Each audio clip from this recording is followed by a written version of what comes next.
Diallo. We ain't on the Yeah. podcast to talk about Hammy Diallo. Hammy Diallo. Yo, guys, welcome to the Big Three podcast. My name is Luke. This is Alex and Oliver, and we're just here to talk to you guys about all things basketball, all things NBA.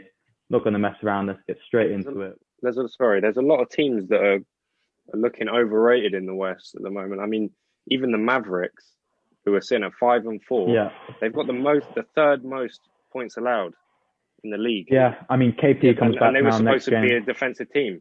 Yeah. They are missing KP.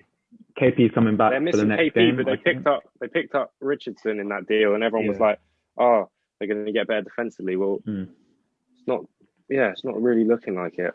It's early days. No. Early days. Early days for Donovan Mitchell too, who's averaging 23, 3 and 5, shooting 40%. Not what you'd expect after the contract he signed this summer. Is he right you could to say be that avoiding about a lot of players. Right, leading on to my point, is he right to avoid any criticism? Is this just early season struggles? Clearly, Utah are doing fine with their record. But do you expect him to be taking more of a lead now with the contract? Of course, Gobert signed a huge extension as well. But I think, for me, Donovan Mitchell is escaping the criticism that I've seen De'Aaron Fox get, that I've seen Pascal Siakam get too. So my question is, why is that? No, but this is the difference. De'Aaron Fox and Pascal Siakam are their franchise player. Yes, Donovan Mitchell is their franchise player, but they've got two other great players in, I don't know his first name, Bojan Bogdanovic and Mike Conley. Mike Conley has been around for You're going to leave out Rudy Gobert. Yeah, he's going to leave out Rudy like that. He's coming like Shaq. I still think if you're going to compare him to De'Aaron Fox, at least Donovan Mitchell got that contract off what was not only an amazing bubble, but he's been good the last 2 years. He had a bit of a drop off, but a year before he was playing really well. I think he should have got Rookie of the Year. De'Aaron Fox, what has he actually proved to get? Was it 140 million? Yeah, listen, Fox is on a huge contract, but he's also been playing for a bad team. A really bad team in the Kings, who have been bad for a while now. And I don't think they're going to do anything for the next years, especially with the strength of the West. But I like the look at Tyrese, though. But at least they have someone to build around. I think that was the purpose of that deal for Sacramento, to make sure they don't lose another player like they did with Boogie. Have a star player you can actually build around and see where you can go from there. Star players, Stephen Curry, Warriors are looking good after that first game. Are they a threat in the West? They'll always be a threat with their three-point shooting, realistically. I mean, they can go lights out, or I think Kelly will find his stride eventually. I think Kelly will find, It's really bad at the moment, but he'll find his stride. To be fair, I think it's also because you saw that terrible game where Andrew Wiggins and Kelly Oubre didn't make a three-pointer combined, and they shot about 30 TV as well, bro. They got roasted. But you've seen Andrew Wiggins come back from that and have two really good defensive performances on Siakam and Kawhi. It's true, and he's shooting better. Yeah. So I think Kelly needs to. If Kelly can come up to the level that Andrew's playing at, I think they're going to be a top 5 team in the West. For me, with Wiggins, it's just effort. When he decides, I want to play a great defensive performance tonight and I want to go and score, he can. I think with him, I don't think the guy enjoys basketball that much. I'm going to be honest with you. He reminds me of the mentality Anthony Edwards has. Yeah. That's what I was going to say. I think that was the case before, though. I feel like he's definitely changing. I mean, he never had a great situation. He didn't want to be in Minnesota. No. And now he's in Golden State. There's really no excuses. So I'm interested to see what he's like. I mean, it's a massive blow for them to lose Clay. I mean, with Clay, they'd definitely be top 3. 100%. Yeah, but you know what? I think that will help what I think will be my MVP in Stephen Curry. We'll get on to the MVP talk later. Yeah, I'm saying it early, man. Of course, Steph has been fantastic, but another small guard averaging more than him, CJ McCollum, who's been fantastic for the Blazers. 28 a game, isn't it? For me, I think he's taken a leap. I think he's the second best shooting guard in the league. And I think he's currently performing at a higher level than Damian Lillard and is more important to the Blazers than Damian Lillard.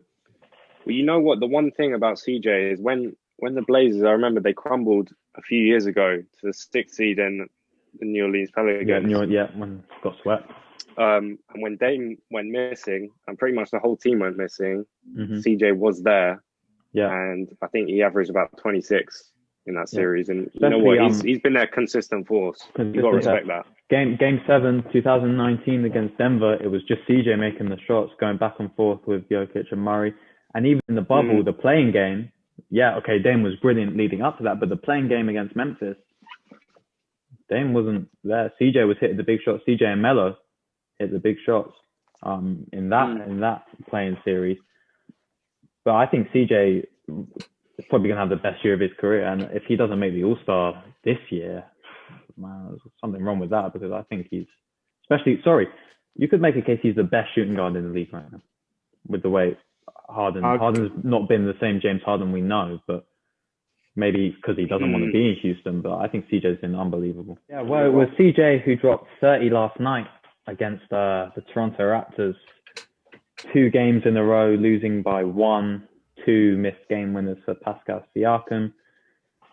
Worst record in the league. Not sure anyone expected this with the loss of Ibaka and Gasol, but clearly it's made a big difference. When do the Raptors need to consider a trade or blowing it up? I think that's it. I mean, how long can you go on like this? This is not what the Raptors are about. No. And there's some good talent. I know we've spoken about Malachi Flynn. I think that was a brilliant pickup. And obviously you have a good. There's definitely still it's still pretty much the same team. Fred VanVleet has taken another leap scoring wise this year. Kyle Lowry's still Kyle Lowry. OG's shown some development. Chris Boucher's. He said Boucher. I'm sorry. He's averaging the third most blocks. Boucher, it's consistency. So what I'd say for the Raptors right now is they have 5 good players.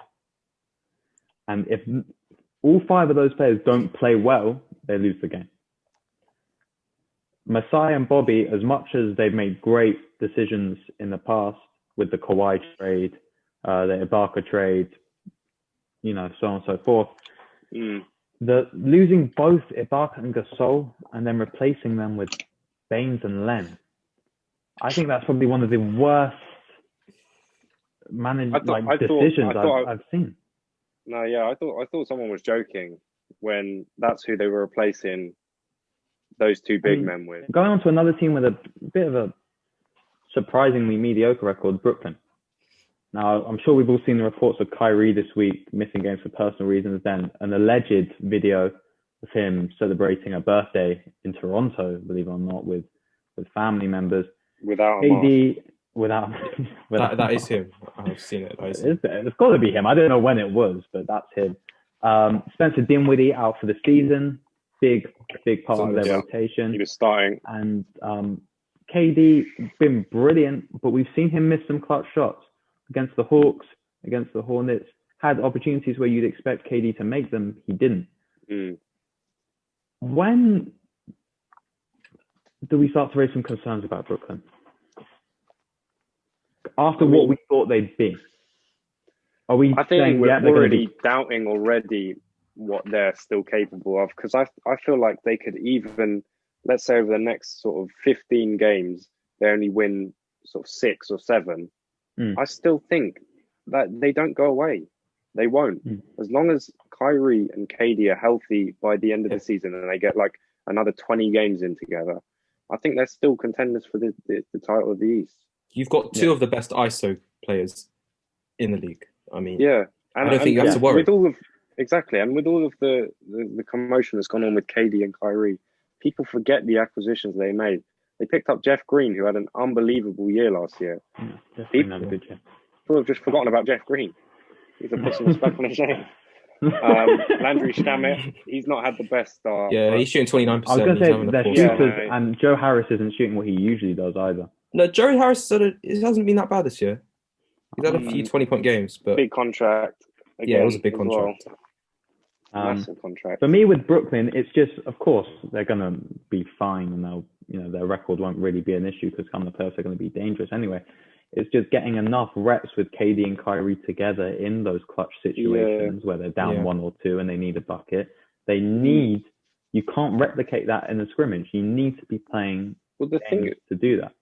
The thing is, people forget Karis LeVert has hit about 5 or 6 game winners in his career. He is clutch. And also LeVert played brilliantly in the series. But he won't get the ball in the clutch moments, unfortunately. But I mean, my one concern is in the playoffs, if we're assuming that they have the same team, who's starting center? Is it DJ or is it Jarrett Allen? Because I'm not too confident about either of them starting playoff ball. Yeah, I mean, I'd probably say DJ purely for the experience he has with the Clippers.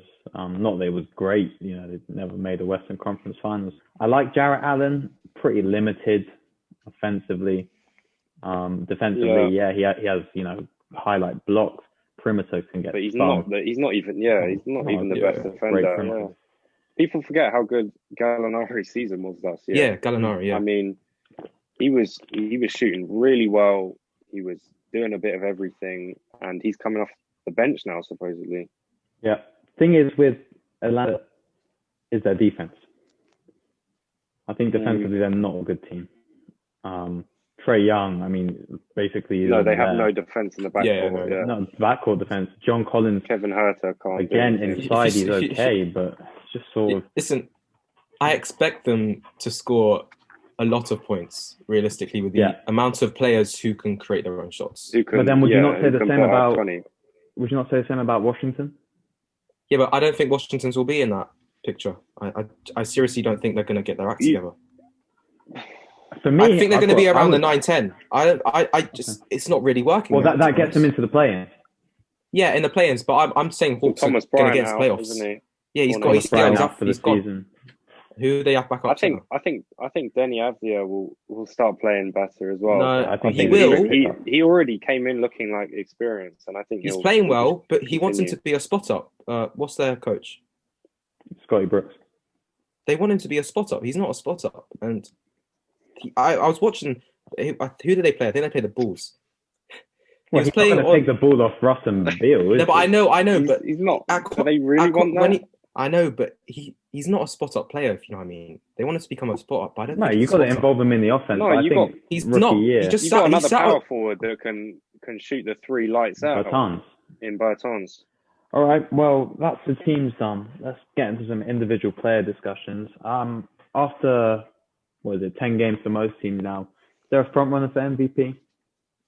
Of course, it's very early, but anyone you guys I don't think there's a front runner. I mean, correct me if I'm wrong, but there's definitely not someone screaming. I don't think there's anyone clear. No. And I think that's why we'll all have different players to bring to the table at this one. So I'm here for it. Alex, what are you saying? I can give you 5 names. I don't have a definite MVP. Well, I'm not. We want one asking for 5 names. Well, if I have to choose one, it probably has to be Luka. Honestly, I know he's not shooting the best at the moment, but I mean, he's always going to be running that team, and he'd always get the points and all that.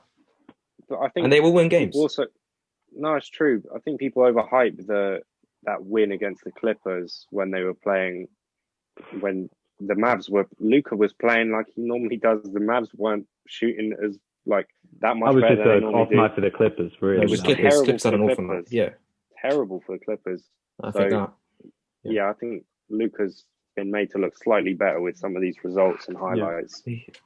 Also, I think Luka already was the media favorite for MVP.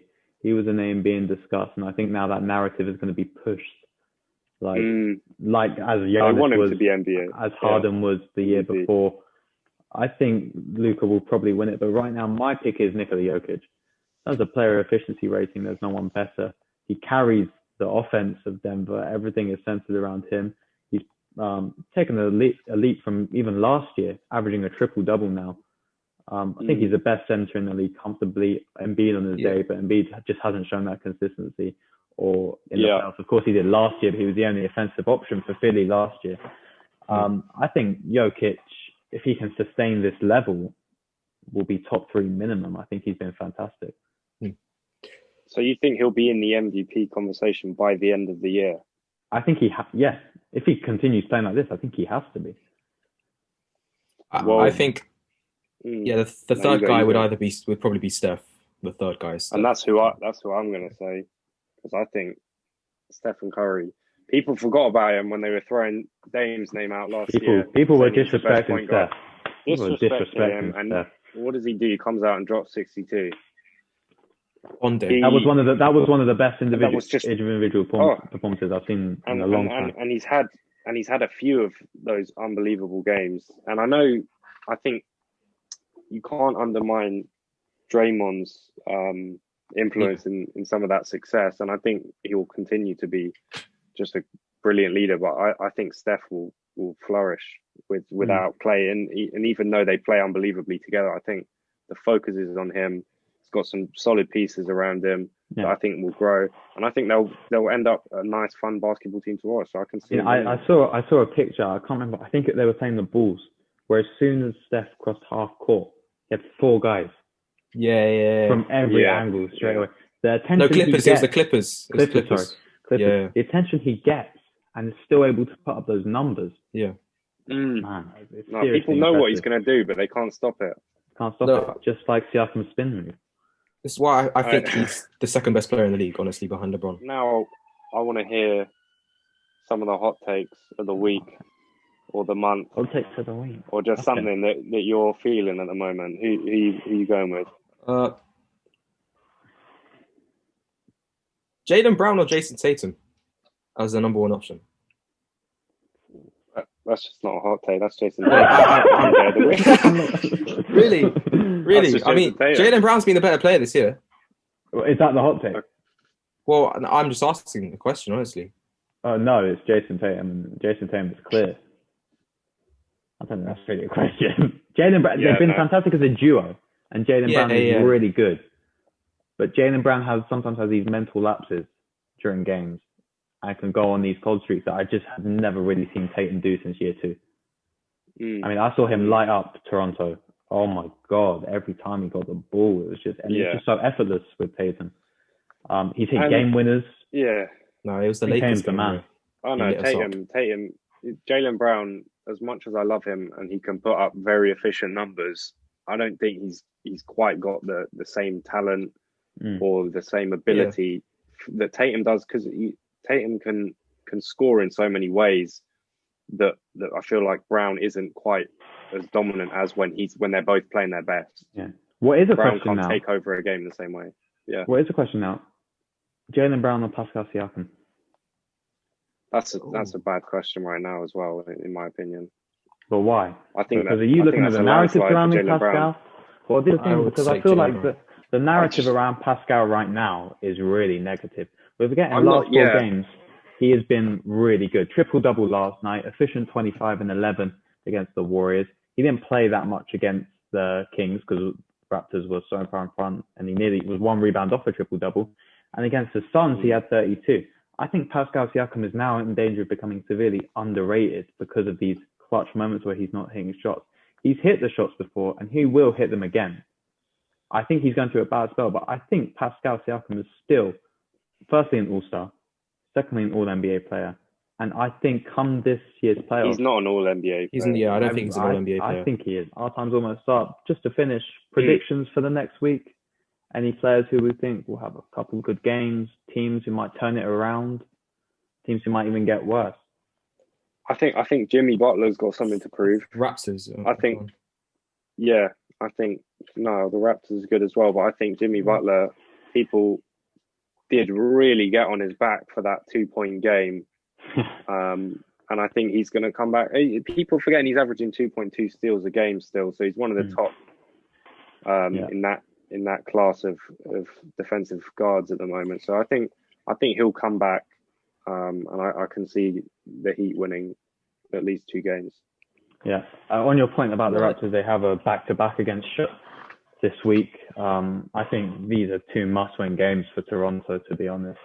Beat Charlotte twice in the preseason. I don't think they come much bigger than this in terms of a regular season game. You desperately need to switch momentum.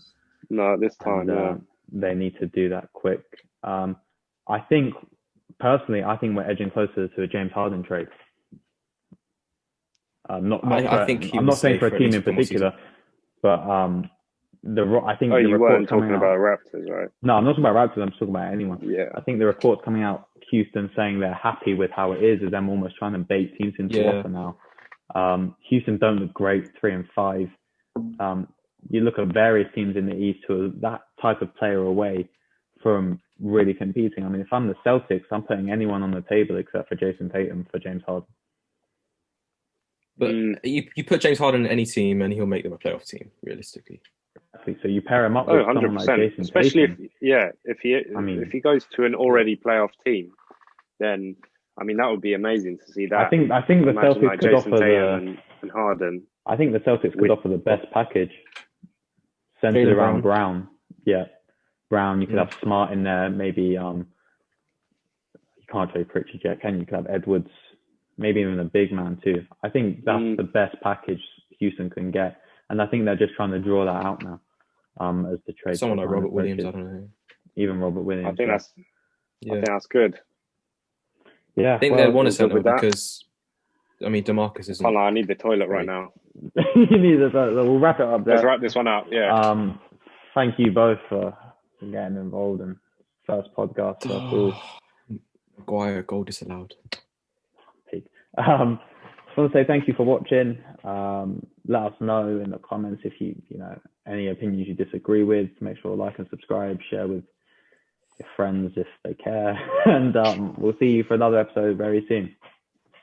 Thank you. Peace. Thanks.